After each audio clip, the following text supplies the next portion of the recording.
In today's video, I'm going to teach you how to edit blog in Godaddy. We'll walk through choosing a template and customizing the look of your blog using Godaddy's website builder, keeping everything clear and beginner friendly.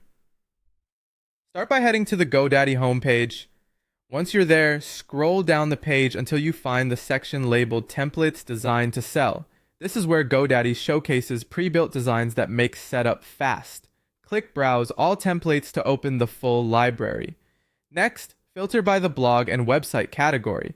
This narrows the options to layouts that already include blog-focused sections and styling. When a template catches your eye, click Start Editing. Don't overthink the choice right now. You can swap templates and fine-tune later. You'll be prompted to continue. Go ahead and confirm. You'll then see a screen that asks, what kind of website do you want? Here, you can search or browse and select a category that best fits your blog's focus. Choose something close to your niche so the starter content and structure are more relevant. After you select a category, click Continue. Next, you'll be asked to type in your website name. Enter a clear, memorable name that reflects your brand or topic. Keep it short, avoid special characters, and remember you can adjust it later if needed. Click Continue again to proceed.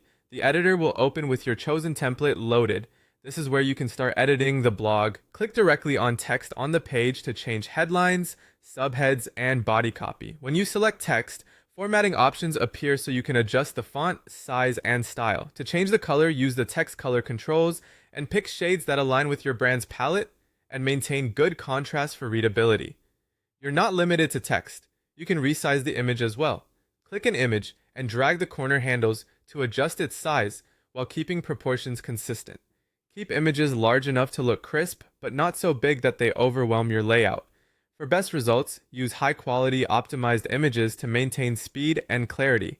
If the template includes featured images for blog posts, match your aspect ratios across posts for a consistent grid. Work your way through the sections, keeping spacing, alignment, and hierarchy in mind so your blog feels cohesive. That's it. By following these steps, you've selected a blog-friendly template, confirmed your site details, and customized fonts, colors, and images to make the design your own.